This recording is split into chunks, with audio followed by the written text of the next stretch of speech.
Okay, hey everybody. Today I'm going to be talking about the difference between the first EDM track I did, Show Me the Limit, which wasn't very good, and I'm going to explain why, and I'm going to compare it to the best EDM track I've done to date, which is To Run Away. There's a lot of stuff that I never did when I uploaded Show Me the Limit, because I hadn't learned about what to do. I didn't understand a lot of stuff. I uploaded this in early 2017. So yeah, there's definitely a lot of stuff which is really bad about this particular track, and as soon as I start playing it I'm going to explain why, so I'll make sure that's loud enough and I will explain. That first section, the introduction, is pretty terrible. It's one of those introductions where as soon as you hear it you know that it's going to be Show Me the Limit, but literally all I did for this last bit was I clipped the very end of that sound, and so it was in time with the last beat of the bar, and it just sounds so cheap. And then the kick comes in. I think the worst part is the kick. Let's just talk about the kick for a second. I mean, the track itself is very well organised, but the kick is really bad. The kick itself sounds like this. If I just play the kick on its own. The kick is a really bad EDM kick, and the reason why, it's too punchy. There's practically no bass to it, and guess what? There's no dynamic processing on the kick whatsoever. There's nothing. I've done nothing to the kick whatsoever. It's just the kick from the library in its purest form. It's a terrible EDM kick. So what else have we got?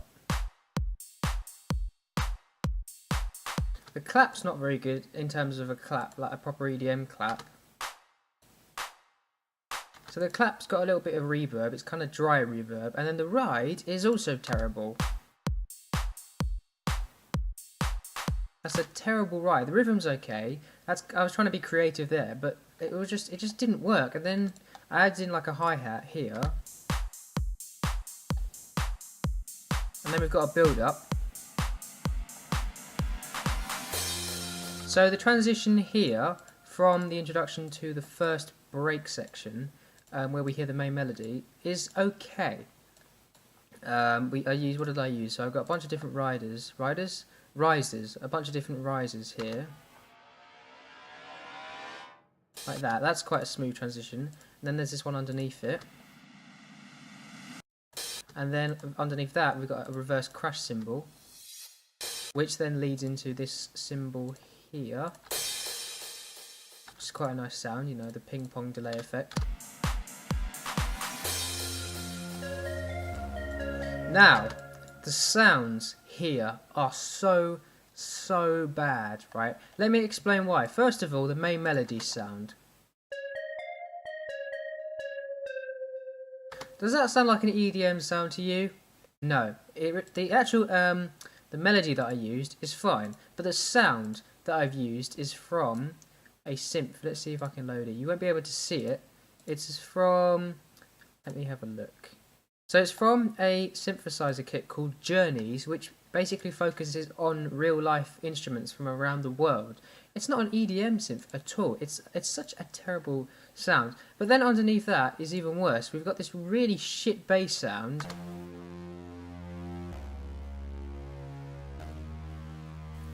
It just sounds terrible. It doesn't sound like a synth bass should sound. It really does sound bad. And then underneath that we've got an organ. I put an organ with no chords, just one single note for each bit.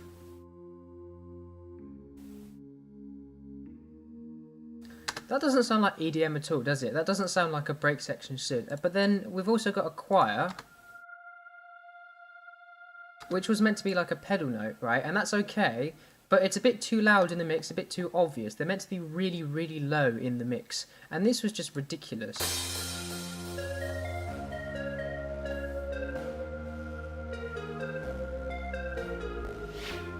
So that swish, it's called a Doppel effect, which is kind of interesting. I guess you can say it's kind of a Doppler effect, but I kind of liked that. It swishes from right to left.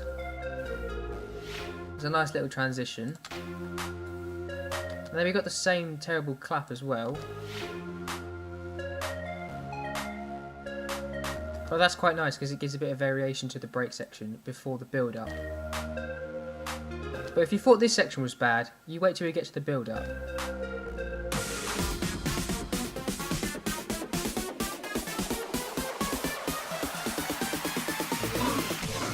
That is such a terrible build. Basically what I did for the build up was I had probably one of my favourite snares. Where is it? It's, oh bloody hell, where have I gone in the project? I didn't actually put any labels in the project, which is a bit stupid of me. Where am I going? Why is it not going where I want it to? So what I did was I put an impact snare just before the build, which is a good sound to have. And then to help the main melody transition outwards, I had it do a fake delay, which worked quite well. But then the build-up sounds are terrible. I got this preset sound, which basically sounds like this.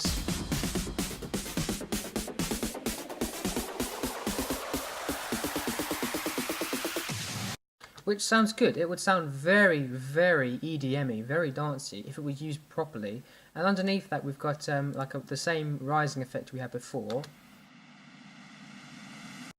which is that. And then the worst part has probably got to be the build-up sound that I used.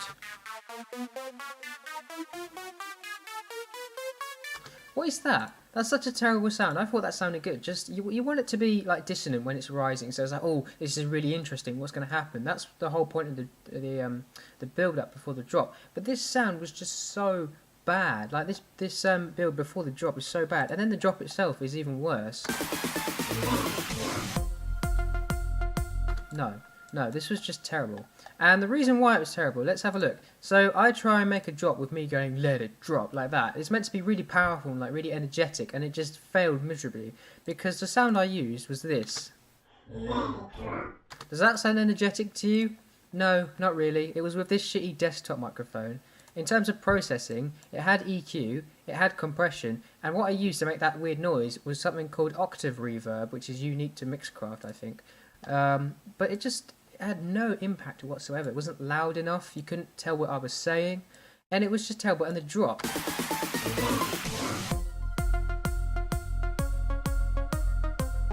yeah, that's really something that you want to rave to, isn't it? I thought I was being creative by adding an octave on that first note. I thought it was quite a nice sound, and it could have sounded a lot better, but in reality it's just not harsh enough. It's too soft.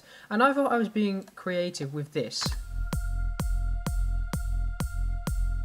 What I've essentially tried to do there is have the kick drum with a fake side chained bass. What I did with the bass is I'm pressing it 1, 2, 3, 4 like that, and I made the attack of the bass really low, so it sounds really like soft. It just sounds like a throbbing bass, which could sound good, but it just didn't. There was nothing good to it at all. And then the rides are too loud as well. Hang on, let me just put the main melody back on.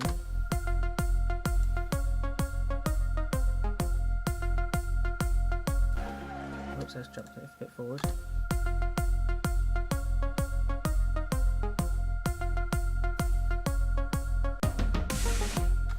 It's just terrible. The toms are a bit crap. They're not too bad, but then here we had the impact snare again with the rise, the weird swishy doppel effect, which was nice. That was quite smooth, but it still doesn't really make it any better. It sounds a lot like Tiny Temper's Jump, to be honest. Not Jump, Tsunami. That's what I meant. Tiny Temper's Tsunami. Why did I say Jump? I don't know.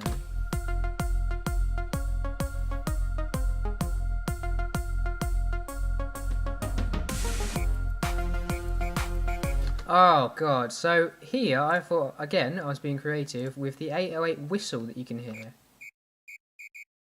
That's not EDM, it just sounds terrible. This whole song is just dead. It's absolutely dead. There's some shakers in the background as well, which is okay.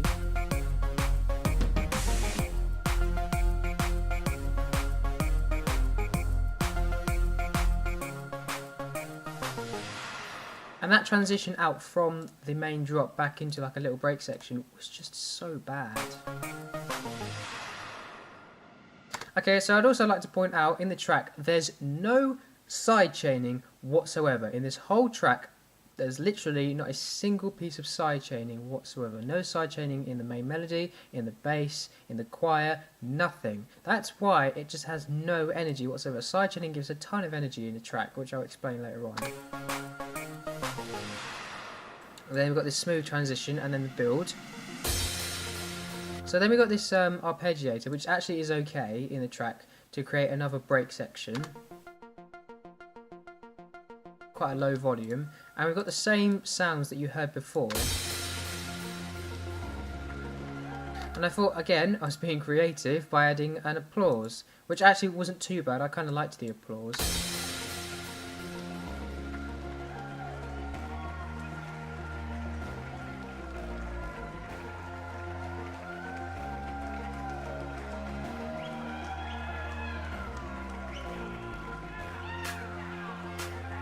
Then what I did here is I added a clap, but I added a completely different clap, and it was like 10 times better than the first clap. The first clap sounded like this, I believe. Very dry, very dead clap. The second clap I added was this. Much more punchy and much brighter as well, which worked a lot better. But this whole section in general just didn't work.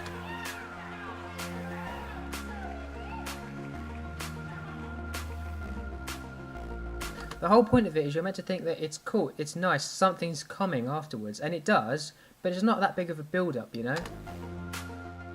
It's meant to create a lot of energy, but it doesn't.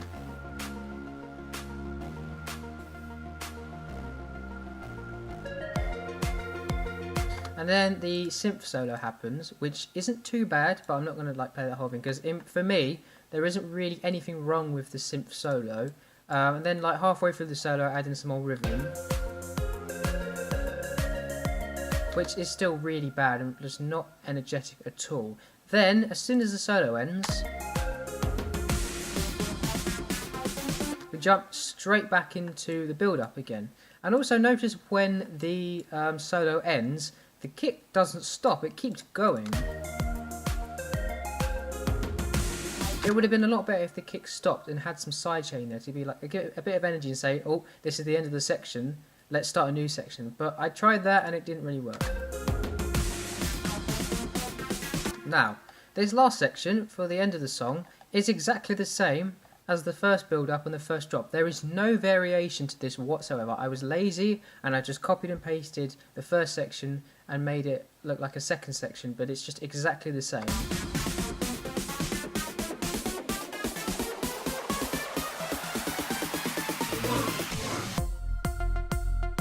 It's exactly the same, so I'm not going to bother playing it again because there's nothing new to say. It's just the same thing. And the very end of the song, the outro is not very good, I'll tell you that.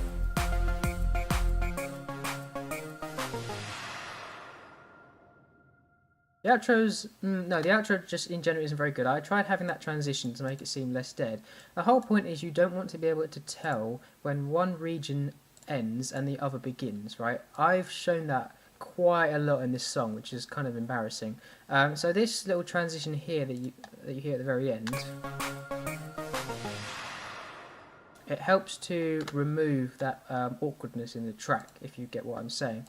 But you still kind of hear where it ends. It's still not a very good ending, but there's a little bit of reverb that you hear from the choir, which is quite nice.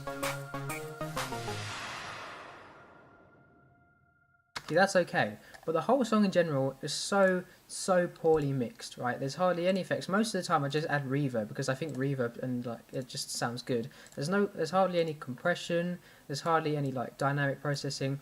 And in terms of the master track, there is nothing. There's nothing on the master track whatsoever, right? No compression, no saturation, no EQ, no limiting, no tiny room reverb, no multi-band compression, nothing. There's nothing on the master track whatsoever, and that's why this song is terrible. Not purely because of the master track, but in general, this whole song, when I first made this song, I thought it was amazing. Now I realise it's so bad, right? It just amazes me that I looked at this and I thought it was good once upon a time. But now it's really obvious that I can see how bad this is. So I think it would be a good idea to move on to Run Away, because that is a lot better. Okay, so now we're going to have a look at To Run Away. Now this one is probably my best mixed EDM song. and I will explain why as we go through. Now, unfortunately, I've just discovered that my processor can't keep up with playing this song while recording the video at the same time, because there's so many elements in this song in comparison to Show Me the Limit. The colours are still kind of the same. I kept the same sort of, colour scheme. So in the introduction, let's take a listen.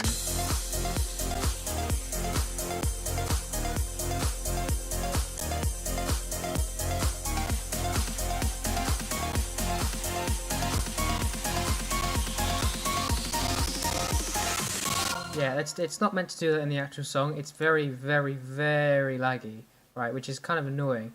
Okay, so let me explain why this is so much better. First of all, the mix in general is a lot better because of the way I've changed all of the different values for the on-track mixers. So we've got this arpeggiator,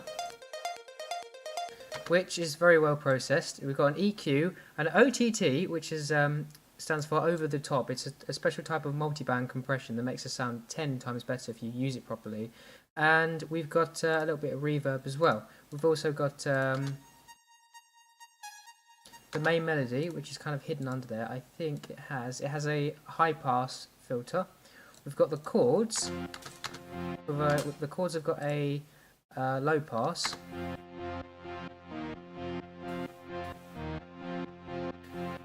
And there's two sets of chords, which you'll be able to hear a lot better in the chorus. And we've got our two basses, which have been mixed a lot better. And all of these elements, as you can see, are in this it's called a submix, which is just a collection of tracks to group them all together. And it has lots and lots of side chaining, which is it's meant to be quick side chaining, like for dance music. And we've also underneath we've got some noise, just to bring out the higher frequencies, and we've got like a rising hollow noise. And in terms of the rhythm is about 10 times better. So if I mute the sidechain track,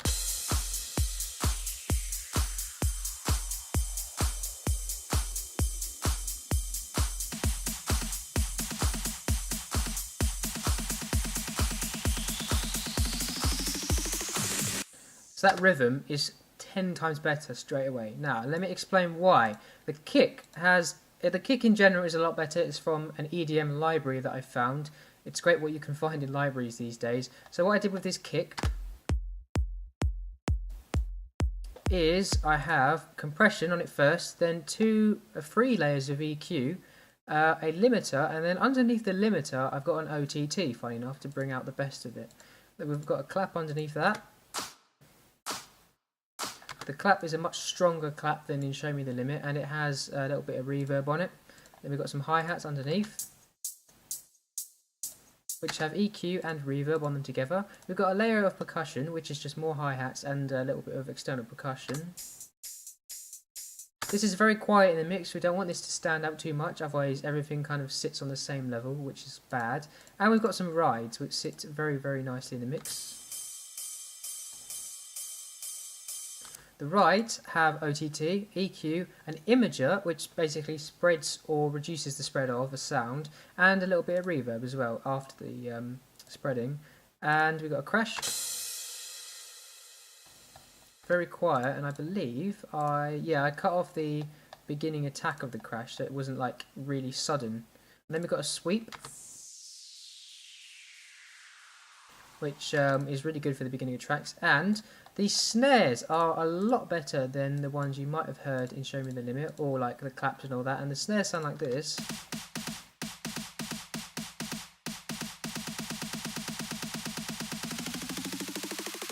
They've got that pitch, and they've also got a rising high pass, I think it is, yeah. So one of them sounds like this on its own, kind of a dead snare, but in comparison with this really dumpy, dense snare, which again is from a library. And what I've done with these two is they're just normal sound samples, but I put them into two different samplers. I've used quite a few samplers actually, which are a lot better. Like in this thing, when you grab a sound sample, it's a lot easier to use and manipulate when you've got a sampler, because you can do what I did here, the pitch shift upwards. which sounds a lot more EDM-y, if you catch what I'm saying. And then that's basically the beginning. So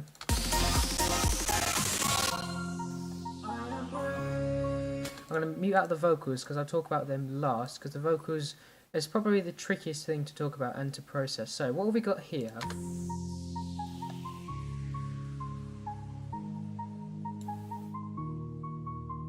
So we've got a little sweep, just to say this is the start of the section, just to give it a nice relaxing feel. What we've got here is we've got the main melody playing, but it's got a low pass on it, just to let it sit there, and it sits really nicely in the mix as well. We've got a layer of chords. This is from an electric piano, so it has a good mid-range.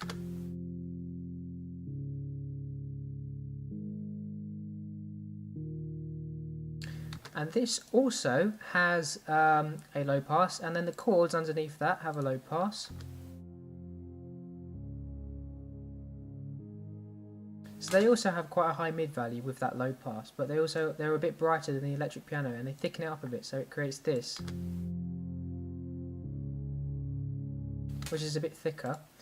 And I believe that's it just for that section. And then the vocals, okay, I'll talk about the vocals last. So what I'll do is I will jump into the build up. So the build up starts here.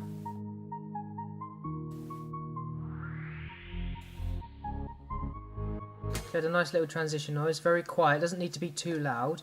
And we've got our rising hollow, the rising sound that you heard at the beginning, but it comes in very subtly. And you can hear that side chaining. The bass comes in, the chords change because the low pass value is now rising, so it sounds a lot better. So it sounds like this.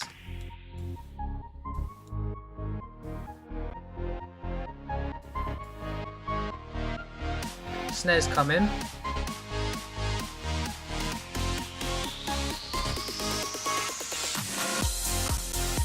And then the program breaks down. So why is that so much better? The actual build is 10 times better. I mean, the whole thing is mixed better in general. We've got this rising sound that you can hear, which stops just before the drop happens. And we've got our snares, which rhythmically sound really nice. Oops, that's not what I meant to do. So they rise again, the pitch of the snares rise, which can sound really cool. And you hear it in a lot of trap stuff as well. So the chords, they have a rising low pass.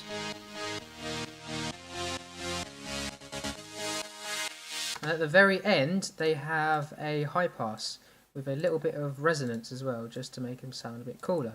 And that happens to the bass as well. So we've got the bass that rises as well. Bass is a bit more tricky, but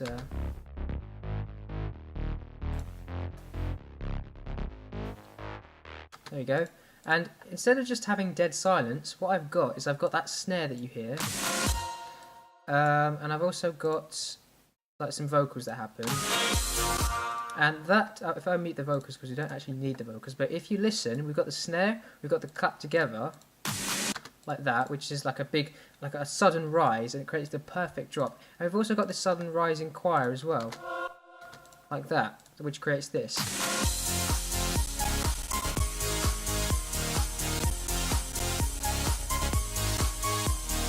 Yeah, it's definitely breaking down. The system is using all of the CPU right now, which is why it's really struggling. So again, we've got all of our layers in. We've got our sweep, our crash, rides, percussion, hi-hat, clap, the kick. We've got our noise sound, and now if I add in the vocals, it's going to break down.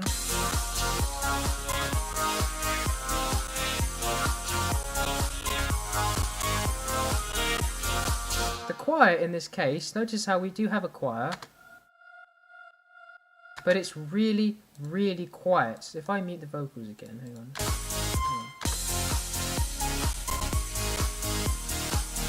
So it's kind of just sitting there very lightly. And the main melody isn't even that loud either in comparison to like Facial Fear or Show Me the Limit. The main melody that you can hear here, which now no longer has a low pass. If I play it with the main chords and the bass,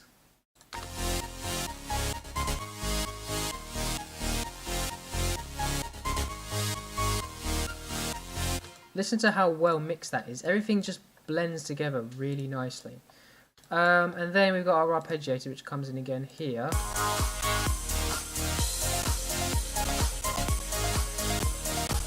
Now the arpeggiator was, actually at the beginning was quite tricky to mix, but what I've done with the arpeggiator to help it stand out, I've just pushed through some of the higher frequencies and taken out some of the lower frequencies because they're reserved for the basses. That's the whole point of EQ, like shifting and spreading. You want to make sure that the basses only have low frequencies and that the pianos have only mids, and the arpeggiators, depending on what they are, and the synths only have high frequencies. You want to be able to make sure you can separate everything in the track, because everything should have its own place in the track, in the music. So yeah, that's basically the same. The only difference here is we've got the arpeggiator, and everything is side-chained, which gives it that energy, and I can prove that. If I take out the kick, you can hear what it sounds like without side-chaining. Now if I add the kick back in, okay, so I think the kick is actually causing quite a lot of the lag for some reason. But that gives you an idea what it sounds like. And then we've got this mid section, which is exactly the same. Oh, and to finish the section off, it's a lot better because we've got the kicks that are still there, but not actually making any noise. So it just brings out the side chain and signifies the end. So it just sounds like this. Likes that, and then brings out that that nice transition there, so which I think works really well. Earlier on I kind of dissed Show Me the Limit for having a really bad outro, but in reality To Run Away actually has a very similar outro. The only difference is that it does actually blend a bit better in. So let me talk about the vocals real quick. So the vocals are very, very, very tricky to mix. I am brave, I am strong, but I know I won't hold out for long. So what I've got me singing normally, which is what you can hear here. I won't hold out for long. I will stand, then I'll fall. God knows I lost it all. So what have I done here? So there's quite a lot of noise with my recording. So every time I'm not singing, I will cut out the vocals, because there's no noise gate in Mixcraft, so I have to do it manually. I've added a bit of compression first, quite strong compression, then a little bit of auto-tune, because personally I think auto-tune makes me sound a lot better, an EQ which cuts out all of the low end and boosts a tiny bit of the high end, another EQ which boosts the mids. Oh, hang on, I think I'm looking at the wrong one. It's just, hang on. I'm not gonna run. No, this is the right one. So this boosts all of the middle frequencies. Then another EQ, which is a different kind of EQ, which I've tried to cut out as much of the noise in the vocals as possible. So it's a very, very sharp band frequency. So it's a band pass frequency with a very, very narrow bandwidth. Then I've got an OTT, of course, to do a bit of multi-band compression, and then there's a lot of reverb, because reverb sounds amazing on vocals. And above that we've also got some vocoder vocals, which you can hear.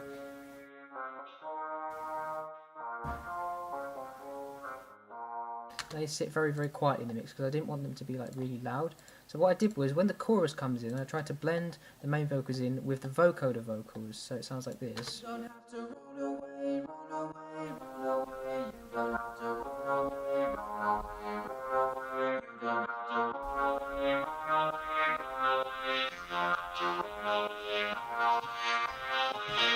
And yeah, that's the vocoder vocals.